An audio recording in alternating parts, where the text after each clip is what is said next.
Hello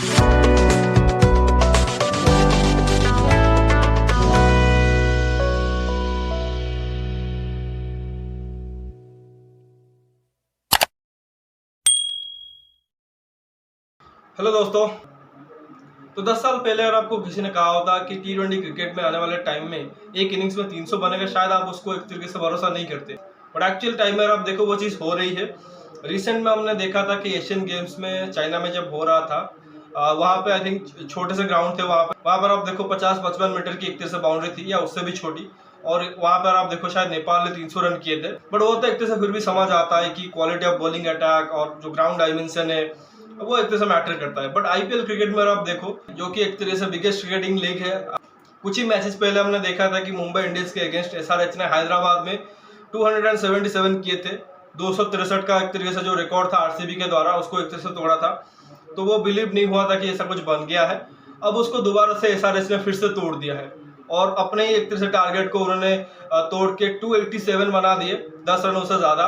और इस बार बना है चिन्नास्वामी ग्राउंड में, वो भी बैंगलोर के खिलाफ। अब बैंगलोर वो टीम बनी है जिसने कि एक तरह से सबसे कम स्कोर बनाया है एक इनिंग्स में, 49 रन इन आईपीएल हिस्ट्री, और सबसे ज्यादा रन कंसीड भी उन्होंने किए हैं, 287। जब मुंबई ने कंसीड किए थे लग रहा था कि शायद अब ये एक तरह से ब्रेक नहीं होगा, बट जिस प्रकार की आरसीबी की बॉलिंग है उसने लिटरली ये फील कराया कि इस पिच के ऊपर 300 भी बन सकते थे। टॉस जब होता है वहां पे पैट कमिंस आई थिंक बोल देते हैं कि यहाँ पे तो 240 का एक तरह से स्कोर जो कि पार है। फैंस जो कि उसको एक तरह से जोक में ले लेते हैं कि यार कुछ भी बोल रहा है, मतलब थोड़ा सा ओवर कॉन्फिडेंट हो गए हैं। बट वहां पे देखो बाद में, और अब देखो उनको क्रिटिसिज्म झेलना भी पड़ा है फैंस को, क्योंकि पैट कमिंस ऐसा ही एक तरीके से कोई नॉर्मल कैप्टन नहीं है, नॉर्मल ब्रेल नहीं है। अगर आप पिछला एक साल अगर उनका उठा के देखो तो जबरदस्त रहा है। जिस तरह से उन्होंने WTC चैंपियन बने हैं, जिस तरह से वर्ल्ड कप आके इंडिया में जीते हैं, और आईपीएल में जिस तरह से उनको 20 करोड़ में खरीदा गया, और उसके बाद देखो उन्होंने अपनी जो प्राइस है उसका एक तरह से भरपूर एक तरह से कहेंगे कि रिटर्न दिया है एक तरह से एसआरएच मैनेजमेंट को with his bowling, with his captaincy. थोड़ा सा डाउट था उनके ऊपर एक तरह से किस तरह से बॉलिंग करेंगे, किस तरह से कैप्टनसी करेंगे, क्योंकि T20 में वो प्रूवन मैच विनर थे नहीं। बट आई थिंक वहाँ पे जो एक तरह से उनके पास एक्सपीरियंस है, जो एक तरह से कॉन्फिडेंस है, उसके साथ उन्होंने बहुत ही बढ़िया काम किया है। और ऊपर से जो उनके पास टीम में है player, I think Travis head और हेनरी क्लासन जैसे हिटर हैं, तो आई थिंक फिर टीम को रोकना बहुत मुश्किल होता है। तो 287 उन्होंने बनाए, बट हालांकि उनकी बॉलिंग भी उतनी एक तरह से खराब गेंदबाजी करके गई है। 262 आरसीबी ने बना दिया, अपना जो हाईएस्ट स्कोर था 263, उससे 1 रन कम। दिनेश कार्तिक जो कि पार्ट टाइम क्रिकेटर कह सकते हो, फुल टाइम कमेंटेटर है, बट क्योंकि रिटायरमेंट नहीं लिया है अभी तक, तो अभी वर्ल्ड T20 आ रहा है और उसके लिए आई थिंक वो एक तरह से तैयारी कर रहे हैं। और आई थिंक पिछला आई थिंक जो आरसीबी और एमआई का मैच हुआ था, वहां पे आई थिंक एक क्लिप वायरल हुई जहां पर रोहित शर्मा उनको थोड़ा सा टीज कर रहे थे ये बोल के कि वर्ल्ड कप आ रहा है, उसके एक तरह से तैयारी में है। तो आई थिंक दिनेश कार्तिक ने एक तरह से जवाब दे दिया है कि भाई मैं तो तैयार हूँ, अगर आपको लेना है आप ले जाओ, क्योंकि जो भी current lot of wicket keepers है उसमें शायद सबसे बढ़िया दिनेश कार्तिक ही खेल रहे हैं। संजू सैमसन की आप बात कर सकते हो, बट संजू सैमसन अगर आप देखो तो टॉप ऑर्डर के प्लेयर है, बट फिनिशर के रोल में Dinesh Karthik once again just like 2022 वो एक बार फिर से एक तरह से अपना नाम डाल रहे हैं वर्ल्ड कप की एक तरह से वो कंटेंशन में। पर्सनली मुझे तो नहीं लग रहा है कि उनको लेना चाहिए, बट देखते हैं कि किस तरह से टीम मैनेजमेंट एक तरह से डिसाइड करती है। बाकी आरसीबी का जैसा का बहुत ही बढ़िया फाइट उन्होंने बैट के साथ जरूर किया था, बट आई थिंक पहले इनिंग्स में उनको पता लग गया था कि ये मैच वो हारने वाले हैं, जस्ट ऑन आर्टिफिशियल एक्साइटमेंट की। जिस तरह से डीके ने बैटिंग की या पावर प्ले के दौरान विराट और फैफ ने बैटिंग की थी, तो वही था कि कोशिश जरूर करेंगे just like Mumbai Indians. But वहां पे भी अब देखो वो 30 रन से पीछे रह गए थे। एक आई थिंक हार्दिक पांड्या की वो नॉक आई थी जिसने एक तरह से उनको लेट डाउन किया था, और यहाँ पे भी शायद आप एक आधा नॉक घुसा पाओगे जो एक तरीके से लेट डाउन किया है।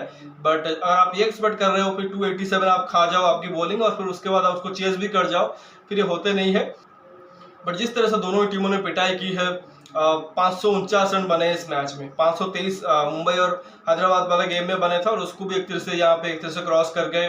कुल अगर आप देखो 38 छक्के लगे हैं, जहाँ पे आई थिंक 22 छक्के तो हैदराबाद ने ही मार दिए हैं, शायद एक इनिंग्स में सबसे ज्यादा छक्के होंगे, और बाद में आके 16 छक्के आरसीबी ने भी मारे हैं। अराउंड 43-44 चौके भी लगे हैं। तो वहां पे देखो कि कितनी एक तरह से ब्रूटल तरीके से हिटिंग हुई है। तो आई थिंक क्लियरली आप देखो गेंदबाजों के लिए तो ग्रेव यार्ड है एक तरीके से चिन्नास्वामी का ग्राउंड, और वही एक तरह से दिख भी रहा है कि किस तरह से अच्छे अच्छे गेंदबाजों की पिटाई हो रही है।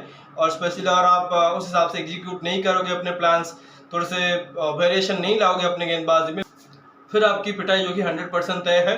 तो इसमें देखो कि तो सभी बल्लेबाजों ने तो रन ही किए हैं, गेंदबाजों की एक तरह से बात करेंगे जो आई थिंक एक आधा गेंदबाज रहे हैं। आई थिंक पैट कमिंस जिन्होंने बहुत अच्छी गेंदबाजी की है। 4 ओवर में आप देखो 43 रन देके 3 आउट किए और साथ ही मयंक मार्कंडे ने भी 4 में 46 रन देके 2 आउट किए हैं। अब इकॉनमी भी अगर आप देखो 10-11 के आसपास है, बट फिर भी आप देखो ऐसे मैचेस में आप 10 और 11 की इकॉनमी को अच्छा ही बोलोगे और मोस्ट इंपोर्टेंटली जो उन्होंने आई थिंक विकेट निकाल कर दिए हैं। बाकी अगर आप देखो सभी की पिटाई हुई है एसआरएच में। 1 में 10 रन पड़े अभिषेक शर्मा को, पहला ही ओवर कराया था। 4 में 60 रन भुवनेश्वर कुमार को पड़े और भुवनेश्वर कुमार देखिए जो तीनों ही हाई स्कोरिंग मैचेस रहे हैं, 263, 277 और 287 तीनों का ही पार्ट रहे हैं। 263 में शायद वो बॉलिंग साइड में थे जिन्होंने अच्छी गेंदबाजी की थी पुणे वॉरियर्स इंडिया की तरफ से खेलते हुए। बाकी अगर आप दोनों ही मैच में देखेंगे तो वो आई थिंक हैदराबाद की तरफ रहे हैं। 1 ओवर में शहबाज अहमद को 18 रन पड़े हैं। बाकी देखो 4 में 47 आई थिंक नटराजन के भी पड़े हैं, बट 1 विकेट उन्होंने भी लिया है। 2 में 37 जयदेव उनादकट को पड़े हैं। तो सभी की एक तरह से पिटाई हुई है, but most importantly I think crucial time पे आके मार्कंडे और पैट कमिंस ने विकेट निकाले हैं। आरसीबी की बैटिंग की जब बात करें, आई थिंक स्टार्ट बढ़िया किया था। विराट ने बढ़िया इंटेंट के साथ 42 रन किए 20 बॉलों में, बट जैसे पावर प्ले खत्म हुआ मयंक मार्कंडे ने उनको गुगली पे बोल्ड मारा।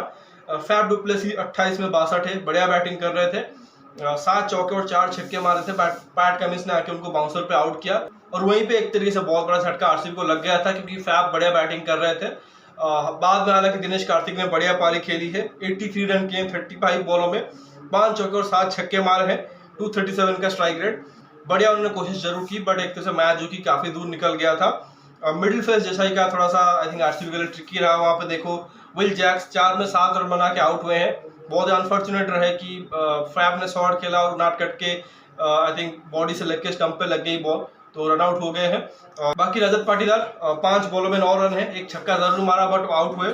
सौरभ चौहान पहले ही बॉल पे 0 पे आउट हुए हैं। लोमरोड ने 19 किए हैं 11 बॉलों में। बाकी अनुज रावत ने 14 में 25 किए हैं।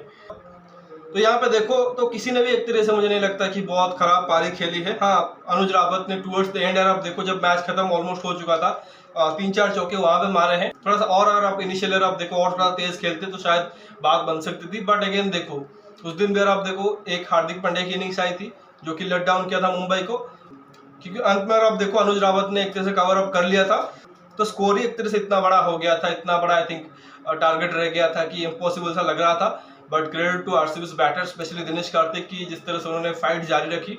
और ये तो नहीं कह सकते कि नेट 100 को बचाया है, क्योंकि जब आप एक तरह से मैच जीतोगे नहीं, बॉटम 4 पे फिनिश करोगे तो फिर नेट 100 का एक तरह से क्या ही करोगे। तो एक तरह से उन्होंने कहेंगे कि थोड़ी सी एंटरटेनमेंट दी चिन्नास्वामी के क्राउड को, जो उनके लॉयल फैंस है आरसीबी के। थोड़ा सा खुश हुए होंगे जिस तरह से बैटिंग परफॉर्मेंस रही। और स्पेशली दिनेश कार्तिक ने तो खुद का एक तरह से केस स्ट्रॉन्ग किया है वर्ल्ड T20 के लिए, क्योंकि जिस पोजीशन पे वो बैटिंग करते हैं, जिस तरह से वो फिनिश कर रहे हैं, तो हो सकता है कि टीम इंडिया जो कि दोबारा से एक तरह से टेम्प्ट हो कि उनको एक तरह से लेके चले। बाकी जब पहले बैटिंग हुई थी तो एसआरएच ने एक तरह से कहेंगे कि ताबड़तोड़ पिटाई की थी। और इनिशियली आई थिंक जब आईपीएल स्टार्ट नहीं हुआ था, पैट कमिंस ने ऑलरेडी बता दिया था कि हम इसी तरह से क्रिकेट खेलेंगे, फियरलेस क्रिकेट खेलेंगे, क्योंकि हमारे पास वो टीम है, भले ही रिजल्ट नहीं आएंगे बट इसी तरह से हम खेलेंगे। और वो चीज़ उन्होंने करके भी दिखाई है। इनिशियली आप देखो ट्रेविस हेड और अभिषेक शर्मा बढ़िया स्टार्ट करते हैं। अभिषेक ने 22 में 34 किए हैं, 2 चौके और 2 छक्के मारे हैं। और बाकी ट्रेविस हेड ने 39 बॉल में शतक पूरा किया है, 41 बॉलों में 102 रन बनाए हैं, 9 चौके और 8 छक्के मारे हैं। यहाँ पर आप देखो हमारे जो नॉर्मल प्लेयर है उनकी एक तरह से कोशिश रहती है कि हम 38-39 बॉल तक 50 मार ले, बाकी के 20-25 बॉलों में हम कोशिश करेंगे कि 50 और मार दे तो 60-65 में शतक आ जाएंगे। ये हमारी अप्रोच रहती है। बट वहां पे देखो उन्होंने 39 बॉलों में शतक मार दी है, 41 बॉलों में अब देखो 102 रन किए हैं। तो सोचो यहाँ पे उन्होंने एक तरह से अपना ही रिकॉर्ड तोड़ दिया है। और अगर यहाँ पे ट्रेविस हेड कुछ और ओवर बैटिंग कर लेते या अंत तक खेल लेते तो जो क्रिस गेल का 175 का रिकॉर्ड है वो भी टूट जाता। ये इसमें कोई एक तरह से आश्चर्य की बात नहीं होती, क्योंकि सिर्फ और सिर्फ उन्होंने 41 बॉलें खेले हैं। 25-26 बॉल और खेलते वो 180 पे फिनिश करते हैं। और जब आपको इस तरह से एक तरह से स्टार्ट मिल जाता है, वो भी एक तरह से चिन्नास्वामी के ग्राउंड के ऊपर, फिर आप एक तरीके से कोशिश यही करते हो कि मैक्सिमाइज ही करो। तो वही चीज बाकी के बल्लेबाजों ने भी किया है। हेनरी क्लासन जो कि अमूमन तौर पे नंबर 5-6 पे खेलते हैं, उनको ऊपर भेज दिया नंबर 3 पे और उन्होंने 31 बॉलों में 67 करके गए हैं, 2 चौके और 7 छक्के मारे हैं, 216 के स्ट्राइक रेट से। और वो भी एक तरह से खड़े रहते तो शायद वो भी शतक बना के जाते 42-43 बॉलों में। बाकी एडन मार्करम ने 17 में 32 किए और 10 में 37 किए अब्दुल समद ने। तो क्रैकिंग फिनिश रही है। बाकी जहां तक आरसीबी की बात करें तो गेंदबाजी तो उन्होंने, अगर आप कहो तो 4.5 गेंदबाजों के साथ उतरे थे। इम्पैक्ट प्लेयर के रूल के होते हुए अगर आप देखो सिर्फ उन्होंने 4.5 गेंदबाज खिलाए थे। 4 गेंदबाज देख लो, रिस टॉपली, यश दयाल, लॉकी फर्गुसन, विजय कुमार बैसाख, और फिर देखो आई थिंक विल जैक्स जो कि थोड़े से पार्ट टाइम गेंदबाज करते हैं। इवन उन्होंने महिपाल लोबनोर से भी एक ओवर करवाया है। बाकी जो उनके मेन जो फ्रंट लाइन स्पिनर है, चाहे मयंक डागर हो या करण शर्मा हो, उनको एक तरह से उन्होंने ड्रॉप किया हुआ है। और इस मैच में तो उन्होंने मोहम्मद सिराज और ग्लेन मैक्सवेल को भी ड्रॉप कर दिया। मोहम्मद सिराज को ड्रॉप किया क्योंकि शायद थोड़ा सा लग रहा है कि थोड़ा सा वो रिफ्लेक्ट करें अपनी गेंदबाजी में, क्या एक तरह से गलत कर रहे हैं और फिर कम बैक करें। बाकी मैक्सवेल का तो ऐसा है, आई थिंक उन्होंने खुद से एक तरह से ब्रेक मांग लिया था क्योंकि उनकी परफॉर्मेंस नहीं आ रही थी। विल जैक्स पार्ट टाइमर तो है, बट फिर भी आप देखो उन्होंने 3 में 32 दिए हैं, 11 से भी कम इकॉनमी है, तो मुझे लगता है कि बहुत अच्छी स्पेल उन्होंने डाली है जिस तरह से पिटाई हुई है। बट बाकी गेंदबाजों की हालत देखो बहुत खराब रही है। रिस टॉपली को 4 में 68 रन पड़े हैं, 1 विकेट लिया है। 4 में 51 पड़े हैं यश दयाल को, 4 में 52 पड़े हैं लॉकी फर्गुसन को, हालांकि 2 आउट उन्होंने जरूर किया है। 4 में 64 पड़े हैं विजय कुमार बैसाख को, और 1 ओवर जो लोमरोर को कराया था उसमें 1 ओवर में 18 रन पड़े हैं। तो आई थिंक वही हाल रहा है कि एक तो इनके पास बॉलिंग नहीं है और ऊपर से ये फुल बॉलिंग खिलाते भी नहीं है। इम्पैक्ट प्लेयर के रूप में ये अनुज रावत को लाए हैं, तो अगर आपको बैट्समैन ही एक तरह से इम्पैक्ट प्लेयर के रूप में लाना था सेकेंड इनिंग्स में, तो पहले इनिंग्स में एक एक्स्ट्रा बॉलर के साथ चले जाते, में भी सिराज के साथ कंटिन्यू करते या आकाशदीप को ही खिला लेते, या फिर मयंक डागर या करण शर्मा में से किसी एक को खिला लेते, क्या पता उनका दिन अच्छा होता और एक तरीके से वो एक अच्छा स्पेल डाल के जाते। बट आई थिंक ये मैनेजमेंट से आप उम्मीद भी नहीं कर सकते हो कि जिस तरह से उनकी प्लानिंग रहती है, जिस तरह से उनकी सोच रहती है। आई थिंक एक तरह से काफी डिस्कशन ये भी हुई थी कि ऑलमोस्ट, और आप देखो जो एंटायर इनका पर्स रहता है जहाँ पे ऑक्शन में एक तरह से खरीदारी कहता है, ऑलमोस्ट उसका अगर आप देखो आधा हिस्सा तो आज बेंच पे ही था। ग्लेन मैक्सवेल बाहर थे, अल्जारी जोसेफ बाहर थे, कैमरन ग्रीन को लाए थे ट्रेड करके, वो बाहर थे, मोहम्मद सिराज बाहर थे। तो अराउंड 40 to 50 CR के जो एक तरह से इनका पर्स था जिसमें उन्होंने प्लेयरों को खरीदे थे, सबके सब एक तरह से बेंच में थे। तो ये बताता है कि इनकी ऑक्शन स्ट्रैटेजी क्या है, किस तरह से रहती है। बहुत ही खराब एक तरह से इनकी एक तरह से परचेज रहते हैं। जो प्लेयर आई थिंक काफी टीमें छोड़ देते हैं उन्हीं को एक तरह से लेते हैं, और जो इनके मैच विनर्स होते हैं इनको ये छोड़ देते हैं। आई थिंक 2022 में जब मेगा ऑक्शन हुआ था, यूजीसीएल को छोड़ना, I think that was the biggest mistake they have done. मुझे नहीं लगता कि उससे बड़ा ब्लंडर उन्होंने किया होगा, और भी आई थिंक काफी प्लेयरों को छोड़े हैं। बट इकलौता स्पिनर जो कि चिन्ना स्वामी के ग्राउंड पे भी अगर आप देखो उसने बहुत ही बढ़िया किया था, all time highest wicket taker है आईपीएल में, और ज्यादातर उसके जो विकेट्स है वो चिन्ना स्वामी के ग्राउंड पे ही आए हैं।